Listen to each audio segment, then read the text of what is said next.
예, 다 같이 성경 말씀을 보도록 하겠습니다. 성경 말씀은 창세기 1장, 창세기 3장 11절과 13절까지 그렇게 보도록 하겠습니다. 창세기 3장 11절에서부터 13절까지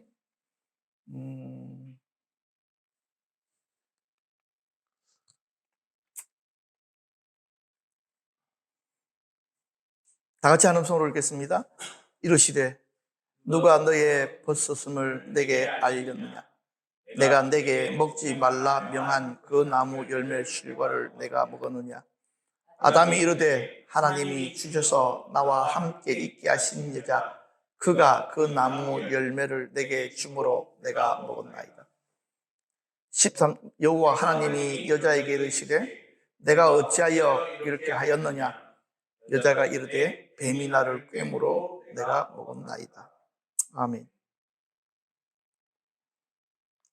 오늘 우리들이 함께 다룰 말씀은요, 전가와 탓에 대한 말씀을 나누려고 합니다. 지난 시간에는 숨김에 대해서 그렇게 말씀을 나누었죠. 데이빗 시멘즈가 탓이라는 책을 썼습니다. 이 책은 과거에 있었던 일들에 대한 후회가 현지에 너무나도 부정적인 영향을 미치는 것에 대해서 쓰여진 것입니다. 만일 그런 일이 일어나지 않았더라면, 이런 생각들 말입니다. 만일 내가 부모를 잘 만났더라면, 이렇게 생각들도 하시죠. 만일 내가 지금 부인이 아니라 다른 부인을 만났더라면, 이런 어떤 생각들을 할 수도 있습니다. 이렇게 과거의 어떤 일에 묶여지게 되면 현실을 살아가는데 많은 지장을 가지게 됩니다. 물론 과거가 중요하지만요, 과거보다 뭐가 더 중요합니까? 현재가 더 중요하고 미래가 더 중요합니다. 과거에 대해서 피해의식을 가지고 있는 사람은 현실을 능동적으로 살아가지 못합니다. 왜요? 모든 것을 탓하기 때문에 그렇습니다. 이 탓은 우리 모두에게 우리 본성 깊이에 그렇게 심겨져 있습니다. 우리 아이들도 보면요, 너무나도 다른 사람에게 책임 전가를 잘하고요, 탓을 잘합니다.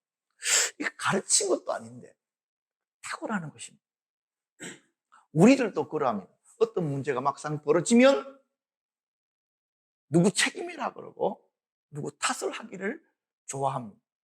그렇게 함으로 말미암아 지금 당면한 문제에서부터 빠져나가 보려고 그렇게 합니다. 그러나 탓한다고 해서 상황이 바뀌는 걸 봤습니까? 탓한다고 해서 책임에서 면제되는 것들 보셨습니까? 그렇지 않습니다. 그럼에도 불구하고 우리는 이런 말 하면 좀 웃기지만요, 탓 중독에 걸려 있습니다. 자꾸만 탓하는 것입니다. 전가와 탓은 에덴 동산에서부터 시작되어진 것입니다. 아담과 하와를 통해서 그것이 어떻게 나타나고 있는지를 살펴보게 될 것이고요, 어떻게 근본적으로 이 것에서부터 벗어날 수 있는지 이렇게 우리들이 좀 살펴볼 수 있도록 하겠습니다. 하나님께서 아담에게 이렇게 질문하십니다. 누가 너의 벗었음을 내게 알렸느냐? 자, 여러분 잘 들으셔야 됩니다. 나무 뒤에 숨어 있다가 나온 아담에게 하나님께서 야, 너 왜 벗고 있느냐? 이렇게 말씀하시지 않았어. 누가 너의 벗었음을 내게 알렸느냐? 여기서 눈여겨보아야 될 단어는 무엇입니까? 누가 그랬어? 이 말은요, 너 스스로는 그렇게 할 위인이 못 돼. 왜? 내가 너를 지었기 때문에 너는 절대로 네 스스로는 선악과를 따먹을 인간이 아니야. 왜? 따먹을 수가 없어. 너는 너의 방식으로는, 너의 생각으로는, 너의 마음으로는. 그렇기 때문에 누군가가 내게 영향력을 미쳤어. 그 누가 누구이냐? 이렇게 묻고 계시는 것입니다. 어떤 사람들은요, 하나님께서 아담을 완전하게 창조하지 않아서 타락하게 되어 세상이 이 모양 이 꼴이 되었다고 이야기합니다. 이들은 사단, 뱀에게 조종을 당하는 자임에 틀림이 없습니다. 타락의 책임을 하나님께로 돌리려는 이 생각은 뱀의 진영에 속한 자들이 자주 사용하는 전법이기도 합니다. 그래서 하나님께서는 그 다음에 또 질문을 하십니다. 내가 내게 먹지 말라 명한 그 나무 열매를 내가 먹었느냐? 선악과를 먹게 된 연유를 다시 한 번 더 어떻게 합니까? 확인하고 계십니다. 자, 여러분, 아담이 선악과를 먹고 싶어서 먹었습니까? 스스로의 판단이었습니까? 아니죠, 그렇죠? 누군가에게서 영향을 받은 것입니다. 이게 아주 중요합니다. 우리는 스스로 내 안에 무언가에 미혹된다고 생각합니다. 그죠?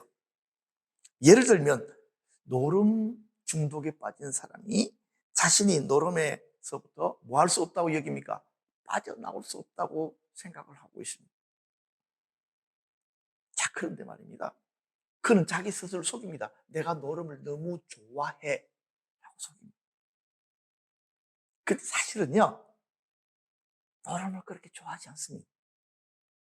그도 노름에서 빠져나오고 싶어 합니다. 그런데요, 덫에 걸린 것처럼 빠져나올 수가 없습니다. 노름쟁이들은요, 노름 때문에 집안이 풍비박산이 되잖아. 그것을 보면서 어떤 각오를 할까요? 내가 다시는 노름을 하지 않을 것이다. 내가 다시는 강원도 정선에 가지 않을 것이다. 다시는 화토를 잡지 않을 것이다. 맹세도요, 그 맹세를 지킬 수가 없습니다. 왜요? 그는 중독됐기 때문에. 올무에 묶여져 있기 때문에. 자, 그런데요, 중독의 영적인 차원에서는요, 어둠들이 딱 올무를 가지고 묶어놓고 딱 붙들고 있습니다. 너는 내 것이야. 내게 사로잡혔어. 내가 풀어주지 않는 한 너는 절대로 내 손에서 벗어날 수가 없어.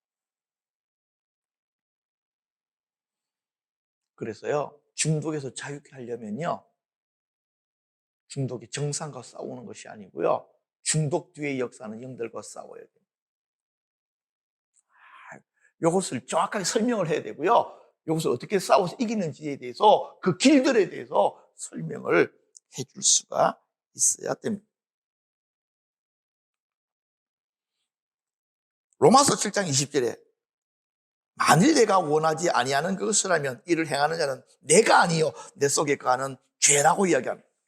참 바울 이 양반이 영적으로 깊은 분이잖아요. 자기 속에 있는 묶임을 본 거예요. 자기 스스로의 노력으로는 절대로 넘어갈 수 없는 영적인 묶임을 본 거예요.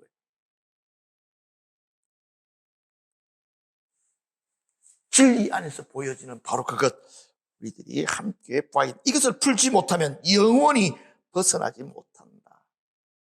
우리도 동일하다. 나는 노름 중독이 아닌데? 나는 알코올 중독도 아니고? 그쵸? 나는 건전한데? 나는 괜찮은데? 그런데 그럴까? 자, 그런데요, 제가 설교를 준비하면서 한 가지 의문이 떠오르더라고요. 아담은 원래 벗은 몸이었을까요? 아니면 그 전에 뭔가를 입고 있었는데 죄를 지음으로 인하여 벗겨진 것일까요? 여러분들은 어떻게 생각하십니까? 말씀 준비하다가 갑자기 이런 의문이 드는 거예요. 우리는 당연히 하나님께서 아담을 창조하셨을 때 벗은 몸으로 창조하셨기 때문에, 그렇죠? 벗은 몸이었을 것이다. 그런데요, 말씀을 준비하고 묵상하다가 하나님께서 자기의 형상대로 아담을 창조하실 때에 아담에게 영적인 옷, 빛의 옷을 입혔다고 확신합니다. 자, 그럼 여기서 질문 하나 더 해볼게요, 여러분. 천사가 옷을 입었을까요? 벗었을까요? 하나님 나라에 의복 공장이 있나요? 없나요? 제 상상이 자꾸만 뭐 이상한 데로 넘어갑니까? 천사들이 입고 있는 옷은 영적인 옷입니다. 그래서 그들의 알몸들이 보이지 않습니다. 그들이 입고 있는 옷이 빛의 옷입니다. 아담과 하와가 빛의 옷을 입고 있었다고 확신합니다. 그런데 그 옷이 하나님의 계명을 어김으로 말미암아 타락함으로 말미암아 옷이 벗겨져 버린 것입니다. 그래서 그 육체가 드러나게 되어진 것입니다. 그래서 성경에서는요, 지속적으로 뭔가를 입으라 그래요. 빛의 갑옷을 입자. 이 말씀이 탁 들어와서 그랬고요. 그리스도로 옷 입어라 그랬습니다. 영적인 옷 너희들이 입어야 된다. 벗은 자로 드러나지 말게 하라 이렇게 말하고 있습니다. 저도 영적으로 되게 큰 어려움을 겪고 있었을 때 하나님께서 제게 꿈을 통해서 제가 벗고 있음을 보여주시더라고요. 제가 다 벗고 있는 거예요. 빨가벗는 거예요. 어디를 가야 되는데 문을 열어보니까 사람들은 옷을 다 입고 다니는데 나 혼자 빨가벗고 있는 거예요. 나갈 수가 없는 거예요. 수치스러워, 부끄러워. 고대 노예나 종들은 옷을 입히지를 않았습니다. 옷이 귀하기도 하지만, 그쵸? 왜 그랬을까요? 예, 잘 보여지기 위해서. 저거 내 것이야, 내 종이야. 무엇처럼 여기기 위해서? 짐승처럼 여기기 위해서. 짐승에게 옷 안 입혔잖아. 하자. 요즘에는 뭐 개새끼들도 옷 입히고 강아지들도 옷 입히지만, 그래서 지들 가족이라고 부르는 것이지만 옛날에는 절대로 그렇지 않았잖아요. 마찬가지입니다. 노예들은 짐승이야. 그래서 그들은 뭘 입을 필요가 없다고요? 옷을 입을 필요가 없어. 종의 상징이기도 했죠. 우리가 내적으로 거룩의 옷을 벗어버리고 영성의 옷을 벗어버리고 육체로만 남게 되어지면 그 자체로 어둠에게 종로로 타고 있다는 증거가 될 수도 있다 하는 것들을 우리들이 깨달아야 되겠습니다. 하나님께서 아담에게 너 왜 이래? 그러니까요, 이 아담이 하나님께서 내게 주신 이 에덴 동산과 하와를 내가 지키지 못해서 그렇습니다. 내가 책임을 제대로 감당하지 못해서 그랬습니다. 이렇게 이야기해요. 여기 정답인데, 이 아담이가 뭐라고 이야기하느냐니까요. 다 같이 한번 읽어보십시다. 시작. 하나님이 주셔서 나와 함께 하신 여자라고. 이 말이 이쁘게 보입니까? 아니면은 뭔가 안에 사연이 많은 것처럼 보입니까? 이게 길게 썼지만요, 굉장히 사연이 많은 것처럼 보입니다. 그전에는 뭐라고 불렀는지 아십니까? 아담이 하와를 내 뼈 중에 뼈요, 내 살 중에 살이라. 하와는 나의 모든 것. 이렇게 불렀다는. 하와는 내 인생에 있어서 전부입니다. 이랬던 거예요. 많은 부부가 결혼하기 전에는 막 그러잖아요. 난 당신 없이는 못 살아. 당신이 나의 전부야. 그런데 결혼 생활에서 하도 싸움을 많이 하다 보면은 당신 때문에 내 인생이 이 모양이 꼴이야! 이렇게 얘기한다잖아요. 어찌됐든지 이 사건이 터지기 전에 아담이 하와에게 당신은 나의 모든, 내 뼈 중에 뼈요, 살 중에 살이야. 나의 모든 것이야. 그랬답니다. 그런데요, 사건이 터지니까 뭐라고 이야기합니까? 하나님이 주셔서 나와 함께 하신 여자. 정내미가 뚝 떨어져 있잖아. 데리고 살기 싫은데 억지로 그냥 어쩔 수 없어서 데리고 살아야 되는 여자. 이것처럼 보이지 않습니까? 내가 선택해서 내가 사랑한 그 여자가 아니잖아. 그냥 어쩔 수 없이 하나님이 주셨으니까 어쩔 수 없이 내가 데리고 살고 있는 그 여자.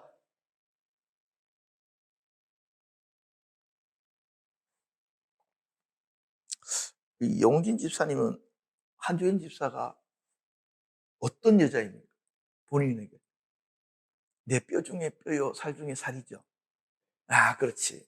이 방송에 나올 때는 아주 정확하게 대답을 해요. 나도 그렇습니다. 우리 교회는 다 그런 것 같아. 우리 교회는 정말 애치가들만 모였어. 다른 교회는 안 그런데 우리 교회는 특별히 좀 그런 게 있는 것 같아요. 목회자로부터 시작해서 모든 성도들이까지. 거의 아마존에서의 왕국처럼 남자들은 정말 열심히 일하고 돈 벌어오고 여자들이 군림하는 그런 세상이에요.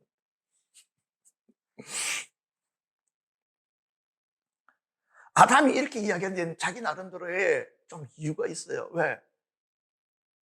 자기가 먹고 싶어서 먹은 것이 아니고요.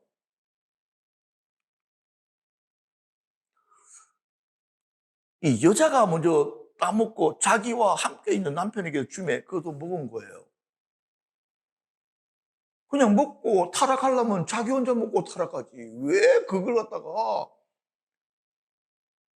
줘서 같이 어려움을 겪느냐고요. 하와가 왜 아담에게 선악과를 나누어 준 것일까요? 우리 하모님에게 한번 물어보십니다. 사모님. 하와가 왜 지 혼자 먹지 아담에게 그것을 먹었을까요? 1번, 만난 것은 나누어 먹어야 되기 때문에. 2번, 죄의 공모자로 만들려고. 사모님 한번 선택을 한번 해보십시오. 안 줄 거라고요? 예. 뭐 그런 식으로 계속 살아가십시오. 자, 마약을 예로 한번 들어보십시다. 마약을 계속 몇 년 동안 자기 혼자만 숨어서 하는 사람이 있을까요? 없을까요? 없습니다. 마약을 하면요, 꼭 친구를 불러요. 그래 놓고요, 돈은 안 꿔주는데 마약은 잘 나눠 먹어. 마약이 진짜 좋아서 그럴까요? 진짜 좋은 것 같으면요, 자기 혼자만 먹어. 그런데요, 심리적으로 이것을 함께 하고 있다는 공모자가 있어야 편안한 거예요.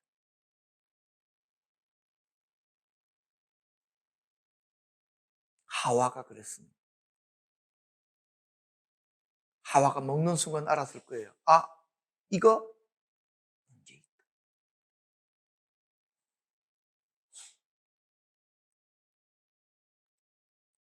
그때 하와의 마음은 제가 잘 모르겠어요. 그냥 착한 마음을 가졌으면 그냥 혼자 내가 에덴 동산을 떠나리라 그렇게 되면 되는데, 이 하와가 나 혼자는 못 나가지 당신도 나가야 돼 같이 그랬을지도 모르겠습니다. 어찌됐든지 그랬습니다. 아담은 지금 누구를 탓하고 있습니까? 하나님을 탓하고. 그냥 나 혼자 살았으면 절대로 이런 일은 일어나지 않았을 텐데 하나님께서 내게 주셔서 나와 함께한 그 여자가 내게 선악과를 주므로. 누가 주신 여자이라고요? 하나님이 내게 주신 그 여자. 그 말 믿고 내가 먹었다가 내가 이렇게 되어졌습니다. 그러니까 누구 책임이라고요? 하나님 책임. 하나님 탓을 하기 시작한 거예요. 하나님께서 하와를 만들어 주셨을 때는 절침에 보고 내 뼈 중에 뼈, 살 중에 살 그랬던 그 아담이 실제 문제가 딱 터지니까 저 여자 때문에 내가 지금 이렇게 되어졌습니다. 그런데 저 여자 내가 달란 것도 아니고 하나님이 내게 주신 그 여자 때문에.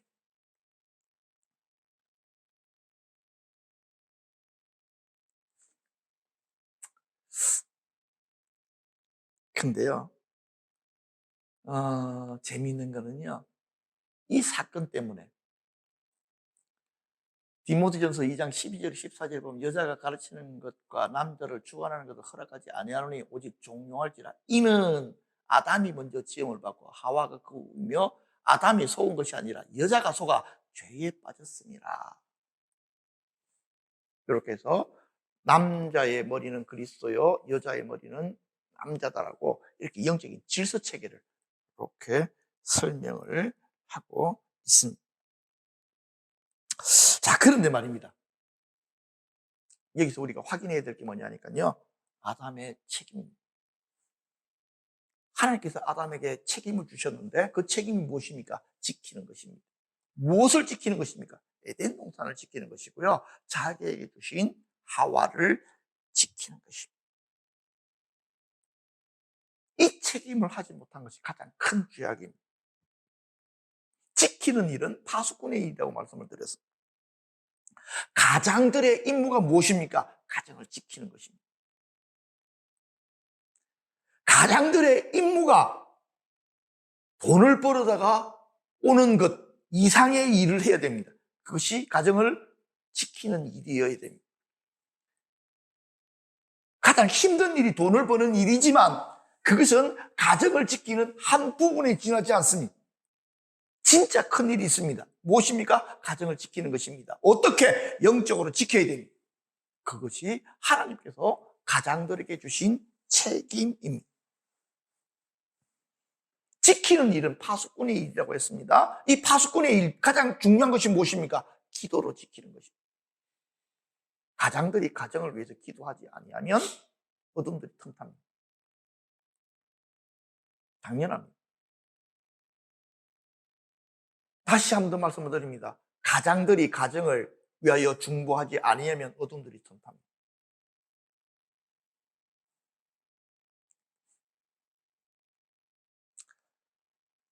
에스겔 3장 17절에 보면 인자야 내가 너를 이스라엘 족속의 파수꾼으로 세웠다고 하신 것처럼 이 시간 각 가정의 가장들에게 제가 말씀을 드립니다. 여러분들을 하나님께서 가정의 파수꾼으로 세워놓으셨습니다. 파수하셔야 됩니다. 왜 우리 가정에 이런 일이 계속해서 일어나지? 나는 돈 번다고 열심히 다니는데 열심히 하신 거 수고하셨습니다. 정말 잘하신 것입니다. 그러나 그렇다고 해서 파수꾼의 일이 면제를 받은 것이 아닙니다. 이것을 인식하지 못하면요 많은 실패들을 겪습니다. 저는 목사임에도 불구하고 이 부분들에 대한 지금보다 더 선명한 인식과 깨달음과 기도 시간을 가지지 못했다는 것, 그것들 때문에 가슴이 아프기도 합니다.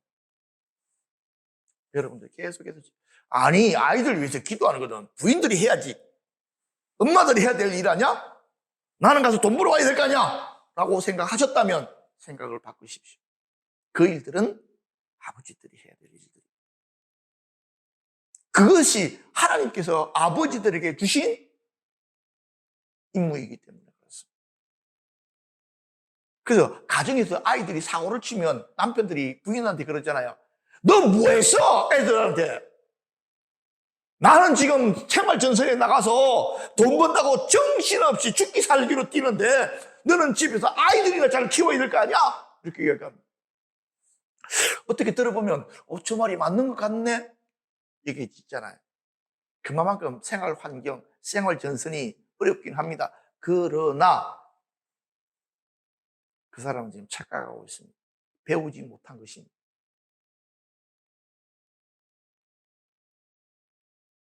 어릴 때는 엄마 품 안에서 아이들이 잘 지내. 사춘기만 되어지면 엄마들은 한계를 딱 느끼는 거예요. 아, 아니다 지금.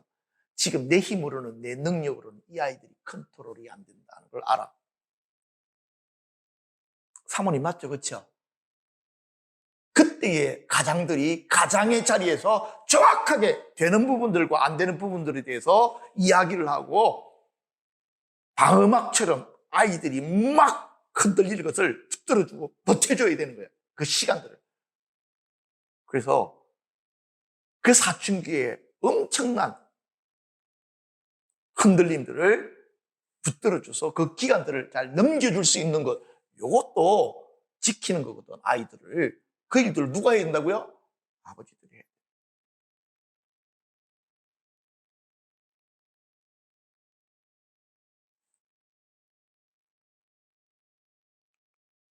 사무엘의 맹세, 노란 글씨만 한번 다 읽어볼까요? 자, 시작. 나는 너희를 위하여 기도하기를 쉬는 죄를 요 앞에 결단코 범하지 아니하고 선하고 어려운 길을 너희에게 가르칠 것인즉. 아멘. 이 이야기가 부모의 맹세여야 된다. 특히 아버지의 맹세여야 된다. 내가 너희를 위해서 계속해서 기도하고 기도를 쉬지 않고 너희들에게 무엇이 참된 길인지를 내가 너희들에게 계속해서 가르칠 것이다.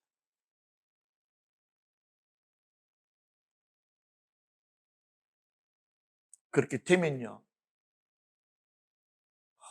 하나님께서 그 자녀들을 축복하실 것입니다. 그 자녀들이 사실은 인생을 살다 보면 아이들이 위험한 순간들이 있거든. 잘못된 길로 빠져나갈 수 있는 여건들이, 상황들이 있다고. 그런데 그 아이들의 마음들 속에 부모들이 정확하게 가르쳐 놓은 그 진리들과 중보기도가 있다면 그 어려움들을 넘어갈 수가 있게 된다. 이렇게 말씀을 드리려고 합니다. 자, 하와의 전가 좀 보십시오. 아담이 하와에게 책임을 넘기자 이번에 하나님께서 하와에게 질문하시니 너는 어떻게 해서 그래 됐니? 그랬더니 하와가 아담의 대답을 딱 보고 자기 나름대로 정답을 금방 캐치합니다. 뱀이 나를 꼬셔서 그래요. 이건 사실이지만은요, 뱀 탓한다고 해가지고 죄의 심판에서 벗어날 수가 없습니다. 죄 때문에 내가 이런 사고를 저질렀어요. 법정에서 하나도 통용이 안 됩니다. 하와의 죄는요, 하나님의 말씀을 마음에 품지 않은 것입니다. 마귀의 거짓을 분별하지 못해서 그런 것입니다. 만약 하와가 하나님의 말씀을 마음에 깊이 품고 진리의 기준을 가지고 있었다면 하와는 분별했을 것입니다. 마귀가 하는 말이 진리처럼 보이지만 진리가 아니야. 네가 하는 말은 하나님께서 하신 말씀과 달라. 그렇죠? 이 분별을 했을 것입니다.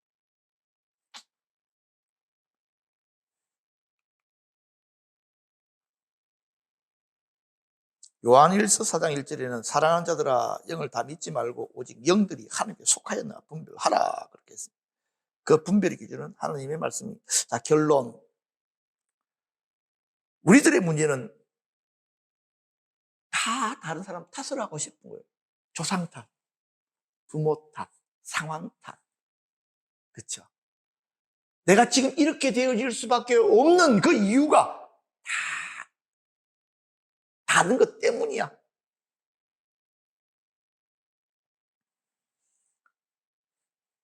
일정 부모님의 문제가 있었을 거예요. 상황 탓도 있었을 거예요, 실제로. 그렇죠? 아니면 학교에서 어떤 친구들이 계속해서 왕따시키고 문제를 일으킬 수 있는 요소를 가지고 있었을 거예요. 그러나 그것이 핵심은 아닌 거예요. 과거에 그런 일이 있었다고 해서 계속 그 탓을 하게 되어지면 절대로 이 상황에 변화가 나타나질 않아요. 동일한 일이 반복이 된다고요. 현재가 과거에 묶여져가지고 계속 살아도 여전히 그 모양, 그 꼴로 살게 되는 거라고요. 그래서 착각한다고요. 지금 내가 이 상황을 이겨내기 위해서는 인생 역전, 로또 이런 걸 하나 맞아야 돼. 하나 건물을 사가지고 갑자기 그 건물 잘 돼야 돼. 젊은이들 같은 경우에는 코인을 해야 돼. 여러분들 지금 보시죠. 코인이 똥값 된 거. 제가 저뿐만 아니라 많은 전문가들이 그랬어요. 코인은 다단계 사기의 핵심이다. 그 사람들이 안 들어요. 왜? 욕심에 붙들려 있으니.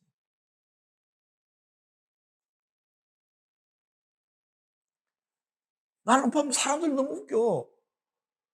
인터넷상에 숫자만 주는데도 현금을 갖다가 막 줘. 인터넷상에 그 숫자를 올려주면 더 미친 듯이 돈을 더 갖다 줘. 숫자에 미쳐버린 거야. 그런데 그것은 근거가 하나도 없어. 뭐 말로는 무슨 블록체인이니 무슨 개소리들을 해야 되지만 그럼 다 사기꾼들이 사람들을 속여먹을 때 쓰는 용어에 지나지 않습니다.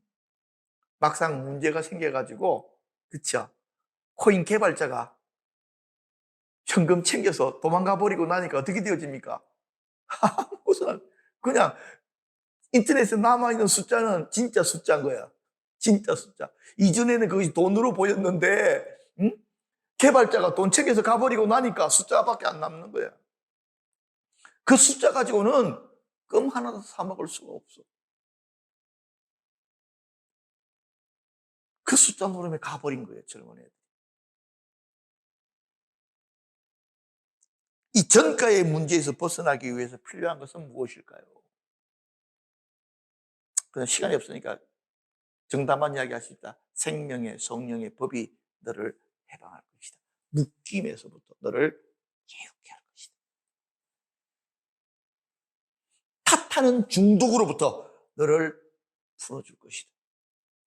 성령님을 체험하고 나면요, 과거를 보는 눈이 달라져요.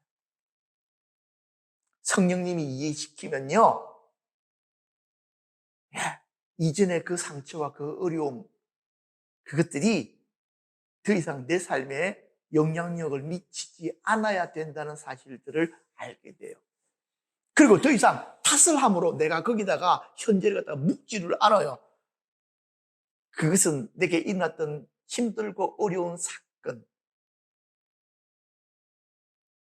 그 사건이 더 이상 지금 내 삶에 영향력이 없을 것을 선포하고 끊어버려요. 그리고 지금 내가 이 상황 속에서 무엇을 어떻게 해야 될지를 보게 만들어버려요. 과거, 안녕. 나는 현재와 함께 미래로 나아간다. 이게 성령 안에 있는 자들이 살아가는 삶의 방식이에요. 하나님께서 나를 통해서 무엇을 하기를 원하시나? 지금.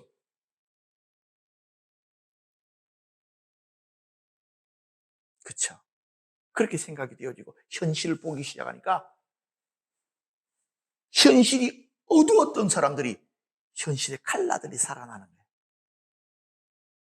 칼라들이 살아.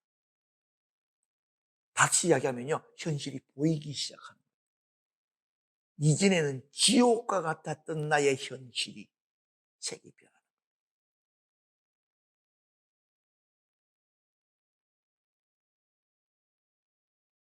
그렇게 나가는 거예요. 인생이 바뀌는 거예요.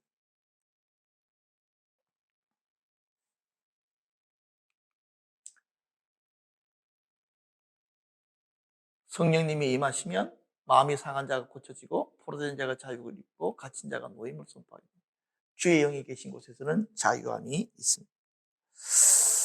그 다음에 한 가지가 더 있는데요.